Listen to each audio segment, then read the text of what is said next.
So we're going to peel back this insulation.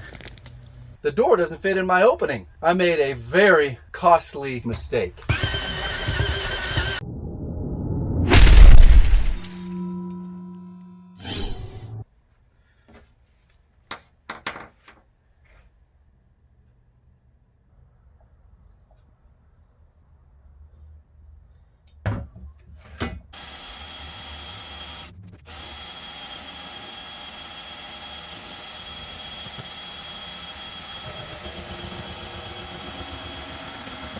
Thinking about changing out that blade for a 14 TPI. 5,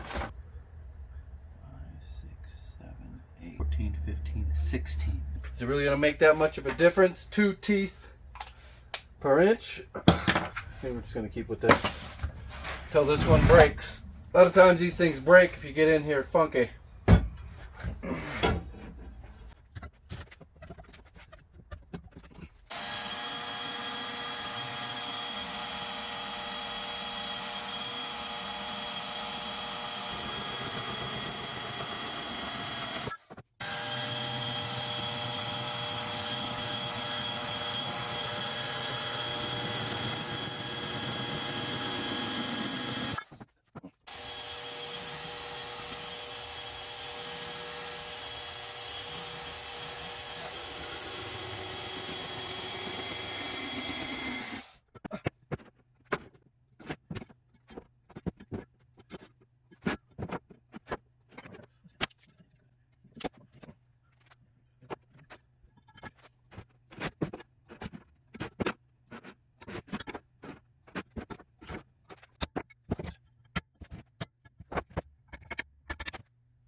I'm going to try this little step drill bit first. Normally I would just drill like a 1/4 inch hole in these and then come back with a 1/2 inch. But I found this while I was digging through my drill bit drawer. I'm going to try this out. Left-handed welding glove holds this in place. Got some oil over here. Don't probably need the oil, but hopefully my speed's good.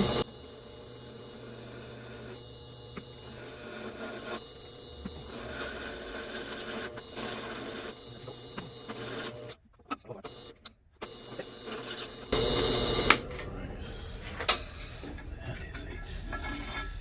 a 3/16 inch steel. To deburr that later.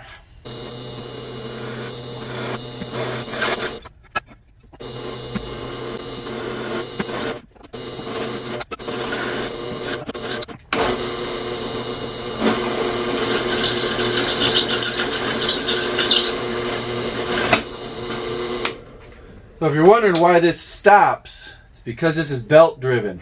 And that's what you want. You do not want this thing to turn into a spinning lawnmower blade. So when it catches, keep in mind it's 3/16 inch, catching on a burr, it's spinning, it's slipping that belt. I'd rather that happen than this thing starts spinning around. Hence why I have the glove on in case that were to happen. I don't think it's going to because the belt tension is set right.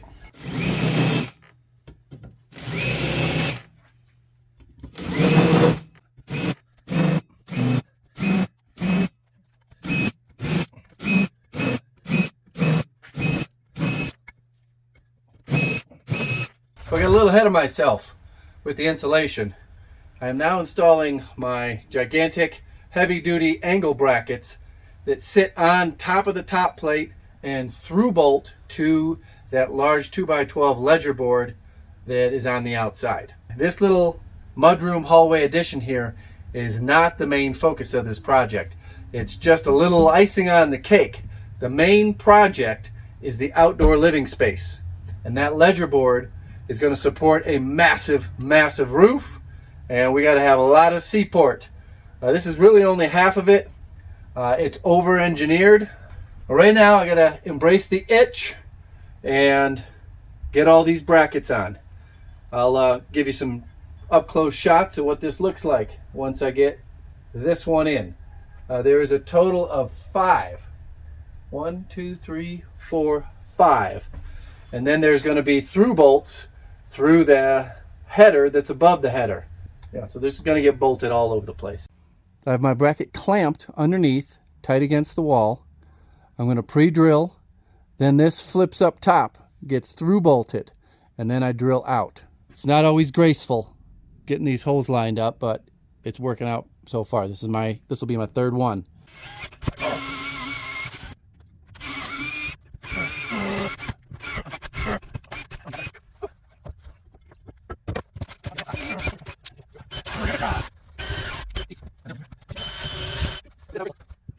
Now another thing about this ledger board is it's sitting on top of the exterior sheathing.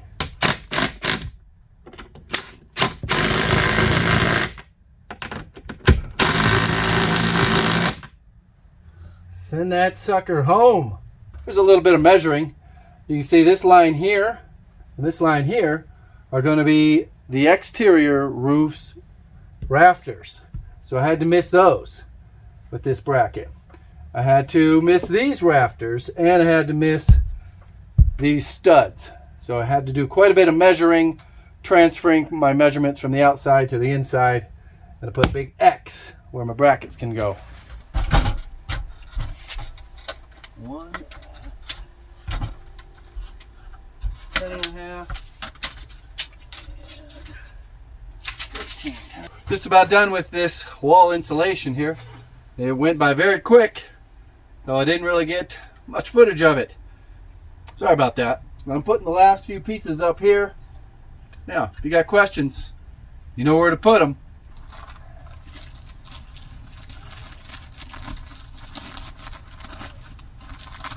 A lot of tedious little work here that's not exactly fun. I had to put a whole bunch of blocking in, called my mouse blocking. Put the brackets on, insulation. Once this door gets set in place, I think I'm gonna try to get some heat in here. Switch way over to HVAC, get the heat pumped into here. Anyway, stand by. The door doesn't fit in my opening. And I gotta reframe this whole door opening because it's about 3/4 of an inch too short.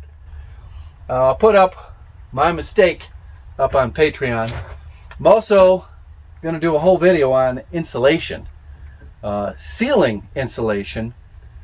It's going to take me a little while to put together. I've got to use my workshop as a case study.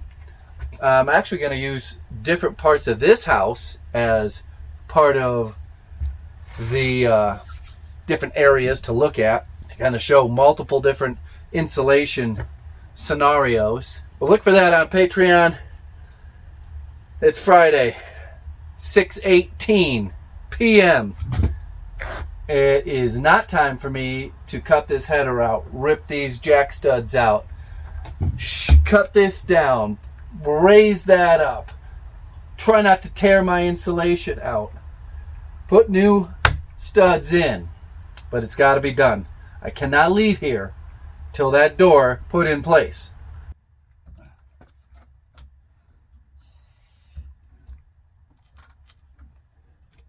Oh yeah. Oh yeah, it feels good.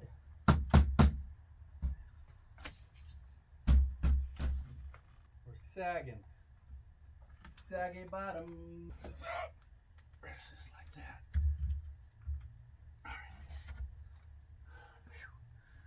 So this is a slightly unconventional way to install a door. Got my pry bar underneath the door there. The jamb is plumb, and I'm going to send 2 screws in it, and then I'll adjust the striker side.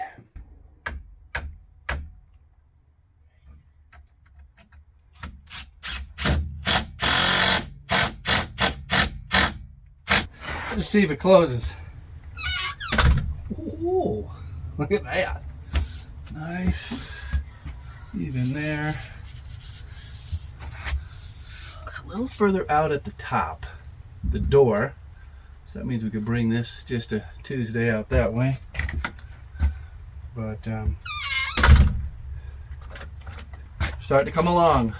Long ways to go though before we actually get started on the big project. This is the little project. Peel back this insulation. There's no rot, there's no frost. See nails? Nothing.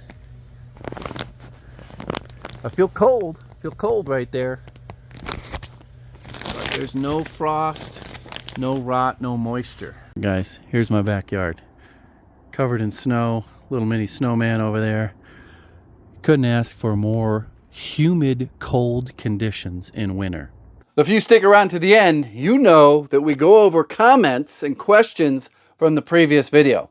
We got to go back 2 weeks to get to that video. I'll put a link to the playlist that can catch you up on all the previous videos for this project. The last video mostly focused on the Rockwool insulation. Most people left comments about how good Rockwool insulation is. Didn't see one negative about using the product, other than it's a little bit more expensive and sometimes it's harder to find. There was a lot of questions about ventilation, attic ventilation, roof ventilation, so much so that I had to make a full video just on attic and roof insulation and ventilation. There's a lot of misinformation that came from the comments. So I bring you up to date, up to speed to the real world. That video is on Patreon and YouTube memberships. I know you probably don't like that, but that's just the way the world works. There was another one. This one was exceptionally retarded. He said that OSHA would have a field day with my project. And you see this quite a bit in YouTube comments, where a person just has absolutely no clue what OSHA is, what OSHA is about, who OSHA represents. They represent employees. They're supposed to protect employees from their employers. People who are self-employed are exempt from OSHA. Got it? If you're one of the that likes to say, "Oh, OSHA violation." Oh man, you're basically hopeless. You're hopeless. But thanks for the laugh. In a previous life, I was a safety officer on a massive construction site.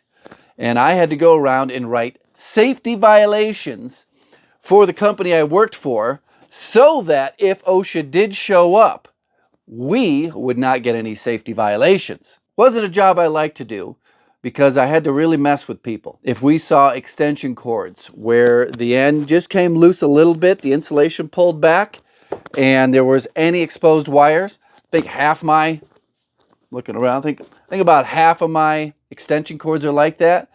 I had to cut them right there in front of them. Violation, snap.